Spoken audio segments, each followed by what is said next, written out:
ओए होए होए होए! किसी का 7 साल बाद कमबैक हो रहा है, तो किसी के अब्बू को उठाया जा रहा है, किसी को पानी नहीं मिल रहा, तो किसी के कोर्स करोड़ों में जा रहे हैं। तो हाँ भाई, चाहे पीसो के ना पीसो, आज हम बात करेंगे शाम इदरीस और डक्की भाई के मामले के बारे में। लेकिन सबसे पहले मेरे भाई, सबसे पहले करो चैनल सब्सक्राइब, क्योंकि मैं देख रहा हूँ कि 90% लोग चैनल सब्सक्राइब करे बगैर वीडियो देख रहे हैं। तो भाई सब इस लड़ाई से फायदा उठा रहे हैं, मैं क्यों ना उठाऊं? मेरा भी चैनल सब्सक्राइब कर दो दोस्तों। और हम बढ़ते हैं वीडियो की तरफ। अब मसला ये हुआ है कि शाम इदरीस से 7 साल बाद अपनी पुरानी डक्की भाई के साथ जो लड़ाई का मामला क्लोज हो गया था, उस पर अब वीडियो डाली है। उसमें डक्की भाई को एक्सपोज कर दिया बहुत सारे और यूट्यूबर्स, बदला ब्रदर वगैरह वगैरह के साथ। ऐसी क्या मजबूरी होगी कि डक्की भाई, जिसको पूरा मुल्क सपोर्ट कर रहा था उस लड़ाई में, अब जाकर सब उसी को हेट कर रहे हैं। और डक्की भाई ने तकरीबन 4-4.5 लाख फिगर में स्क्रीन पर गा रहा हूं, इतने सब्सक्राइबर लूज भी कर दिए इस लड़ाई की वजह से। अब मसला ये हुआ कि डक्की भाई ने 7 साल पहले, टू बी एग्जैक्ट, शाम इदरीस पे एक रोस्ट वीडियो निकाली थी। उसमें डक्की भाई ने कहा कि ये फेक प्रैंक्स करता है, डेली व्लॉगिंग करता है, फलाना ढिमकाना, जो कि शाम इदरीस को अच्छी नहीं लगी। लेकिन उसने एक चीज गलत कर दी, उसने डक्की भाई के चैनल पर स्ट्राइक ही भेज दी। स्ट्राइक भेजने की वजह से डक्की भाई का फेसबुक चैनल ही उड़ गया पूरा। अब वजह ये थी कि शाम इदरीस की बीवी के बारे में थोड़ी बहुत ऊपर नीचे बातें हो गई थी, जो कि उसको अच्छी नहीं लगी। उसने बात करना भी गवारा नहीं समझा और डक्की भाई को सीधा ही स्ट्राइक भेज दी। अब डक्की भाई ने उसको काफी ईमेल्स की, काफी चीजें की, और फिर डक्की भाई ने एक और वीडियो बना दी, इसमें डक्की भाई ने उसको और ज्यादा जलील किया। मगर बात अगर यहाँ तक रहती तो ठीक था, अगर डक्की भाई ने लाइन क्रॉस कर दी और भाई उसकी बीवी फ्रॉगी और शाम इदरीस के ऊपर वो बातें करना शुरू कर दी जो कि जायज नहीं थी। मतलब बहुत ही ज्यादा लाइन क्रॉस कर दी डक्की भाई ने, जिस पे जाहिर बात है शाम इदरीस को और ज्यादा गुस्सा आया और मतलब ये लड़ाई और ज्यादा ऊपर चली गई। लेकिन गेस करो क्या हुआ? उस वक्त शाम इदरीस को ही गालियां पड़ी थी। हालांकि भाई उसने सिर्फ एक स्ट्राइक भेज दी, जो कि उसको एक चीज अच्छी नहीं लगी। उसने अगले बंदे से बात करना भी गवारा ना समझा, उसने स्ट्राइक भेज दी। हाँ, उसने स्ट्राइक भेजी, गलत किया। मगर भाई उसको जो बंदा गालियां दे रहा है, उसको सब बुरा भला कह रहे हैं, उस पर अगर वो बंदा कुछ कह रहा है तब भी उसे गालियां ही पड़ रही हैं। और यही होता है जब आप एक ट्रेंड के साथ चल जाते हो। अब आगे मैं इसकी भी बात करूंगा, जब डक्की को भी गालियां पड़ी उसकी भी मैं आगे बात करूंगा, पूरी बात सुनकर जाना।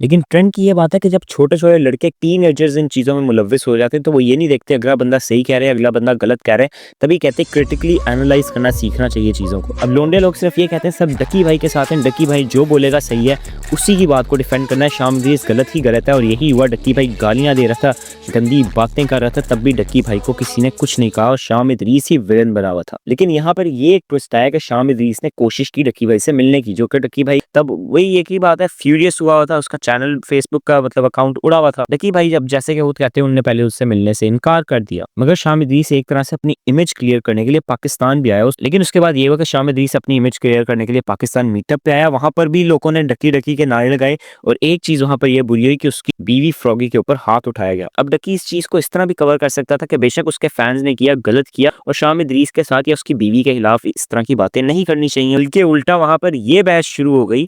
ये बंदा बैक से आया, इसने जस्ट फ्रॉगी को हाथ लगाने की कोशिश की है, ना कि मुक्का मारा है। कर्ज पीने से ना सिर्फ दिमाग तेज होता है, बल्कि सोचने और समझने की सलाहियतों में भी इजाफा होता है। कि थप्पड़ मारा था या मुक्का? भाई थप्पड़ मारा हो, मुक्का मारा हो, चपेड़ मारी हो, या टच किया हो, टच करना भी गलत है दूसरे की बीवी को अगर उसका कंसेंट नहीं है। आप होते कौन हो भाई? मतलब उसको हाथ लगाने वाले, और फिर आप कह रहे नहीं नहीं मुक्का तो नहीं था, थप्पड़ था बस। है शाम इदरीस, क्योंकि मुझे जहां तक लगता है शुरू से ही काफी एक पीसफुल अप्रोच लेकर चला हुआ था। वो यही कोशिश कर रहा था कि सारे मिलजुल के चले, लेकिन तब वो गंदा ही इतना हुआ था कि कोई उसकी सुन ही नहीं रहा। अब पाकिस्तान आकर उसने शाम इदरीस के साथ मिलकर डक्की भाई के फादर को सिर्फ ये कॉल की कि आपका बेटा साइबर क्राइम में मुलव्विस है, जो कि एक ठीक स्टेटमेंट है, बिकॉज डक्की जो चीजें पोस्ट कर रहा था वो साइबर क्राइम के दायरे में ही आती हैं। मगर चलो आई एग्री, हर चीज का कोई तरीका होता है, डायरेक्ट फादर को कॉल करना गलत है। लेकिन यहाँ आता है टर्न ओवर के अब के टाइम में क्या हो रहा है उसको हम देख। शाम इदरीस ने तो सिर्फ उसके फादर को कॉल करवाई थी, ना उसके फादर को कोई धमकी लगाई, ना कुछ किया। डक्की ने बदला ब्रदर को अपने घर से निकलवा कर चन्नई पड़वाई, और उसको ये भी कहा जब नानी वाला उसको मारा था कि इसको छोड़ना नहीं। फिर हमारे पास बहुत सारी मिसालें आ जाती हैं, जैसे कि शहरी बाज हो गया, मिस्टर अजीब हो गया, HK सैवेज, मुनीब की मीम्स, ये सब चीज। वैसे भाई मुनीब की मीम्स वो वाला मैं अभी साइड पे रखूंगा, क्योंकि वो थोड़ा पर्सनल इशू है, वो इंटरनेट बीफ नहीं की, तो उसको हम बाद में देखेंगे। मगर इस तरह की बहुत सारी छोटे यूट्यूबर्स की एग्जाम्पल है कि जब किसी ने भी डक्की के खिलाफ कुछ बोला, डक्की उस चीज को एक्सेप्ट कर ही नहीं पाया। तो नहीं होता है। फिर मिस्टर अजीब को जान से मारने की प्लानिंग डक्की भाई माशाल्लाह से कर रहे थे। लेकिन वर्बल चीजों का मतलब ये होता है, कोई बंदा जुबानी बात कर रहा है, उससे जुबान से जवाब दो, आकर वीडियो पे एड्रेस कर। लेकिन डक्की भाई उसको जाकर फिजिकली उसको निकलवाना, उससे मारना, और डेली व्लॉग्स जिसके ऊपर डक्की भाई क्रिटिसाइज करता था लोगों को, Hey guys, I just took a tutty right now, like 5 minutes ago, and you're not going to believe it just got invisible. Look at this, guys. Someone is pranking me.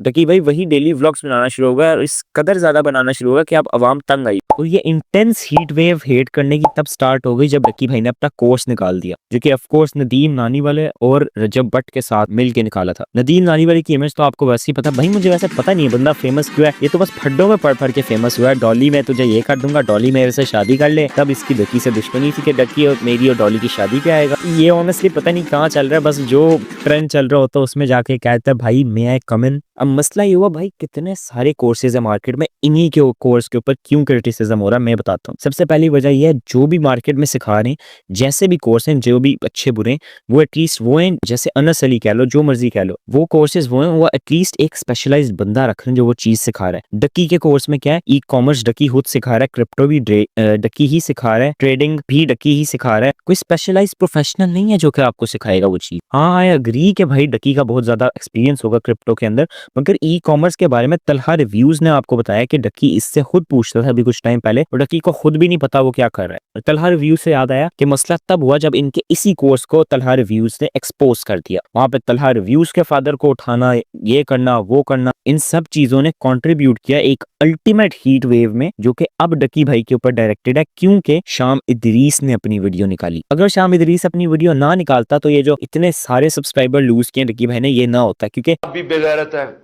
और जो आपको handlers जो ये करवा रहे हैं वो भी बेगैरत है। फिर बदला ब्रदर आपको पता वो तो बस पीछे ही इनके लगा हुआ है, मतलब बंदा डिजर्व भी करता है, इतनी कुट शुट ऐसे ही थोड़ी उसने खाई है। मैं कहता हूँ कि बेचारा बंदा डिजर्व करता है कि मतलब इनको एक्सपोज करो। उस बेचारे की पहले कोई सुनता नहीं था, लेकिन अब फिर क्या हुआ, तलहा रिव्यूज, ये डॉन शॉन बीच में आ गए, फिर बदला ब्रदर ने वीडियो डाली, अल्टीमेटली शाम इदरीस ने वीडियो डाल दी और फिर पूरा पाकिस्तान इनके ऊपर वीडियोस डालने लग गया। सबसे ज्यादा हेट तब मिलना शुरू हो गई शाम इदरीस की वीडियो के बाद, क्योंकि यहाँ पे ये साबित हो गया कि डकी जिस वजह से उसको खुद रोस्ट करता था वही चीजें वो खुद 10 गुना ज्यादा कर रहा है। और एंड में हम ये बात करेंगे भाई अब जो इनको गालियां पड़ी क्या वो जस्टिफाइड है। मैं स्क्रीन पर कुछ चीजें लगाऊंगा जो कि चल रही हैं, अब खुद ही बताओ। ये वो लोग हैं जो नीचे जाके कमेंट्स में शाम इदरीस के कह रहे हैं सॉरी शाम भाई हम 7-8 साल पहले छोटे थे, हम 14-15 साल के थे, हमें पता नहीं था क्या हो रहा है। भाई आप 22 साल 23 साल 25 सालों के होके भी वही चीज कर रहे हो। पहले आप शाम की बीवी को गालियां देते थे, अब आप डकी की बीवी को गालियां दे रहे हो। मतलब कि भाई ये सिर्फ कहने की बातें, ट्रेंड में ये बस हिस्सा ले रहे हैं। सॉरी शाम भाई we were kids back then. भाई आप अभी भी किड्स हो, दिमागी तौर पर इमेच्योर हो जो आप ये बातें कर रहे हो। तो खुलासा ये कि भाई ये देखो अभी भी लोग वही कर रहे हैं, पहले भी लोग वही कर रहे थे। इतने सारे स्क्रीनशॉट है भाई, गालियां तो आप पहले भी दे रहे थे, अभी भी आप गालियां दे रहे हो। आप में क्या बदला? आपने अपने आप को ये नहीं देखा कि हमें बेसलेस हेट नहीं देनी चाहिए, बेस भी हो तो हेट नहीं देना चाहिए, क्रिटिसिज्म देना चाहिए। सिर्फ अपने दिल की भड़ास निकालने के लिए एक टारगेट सेट कर लिया कि डकी, और उसने कमेंट्स बंद कर दिए तो डकी की बीवी।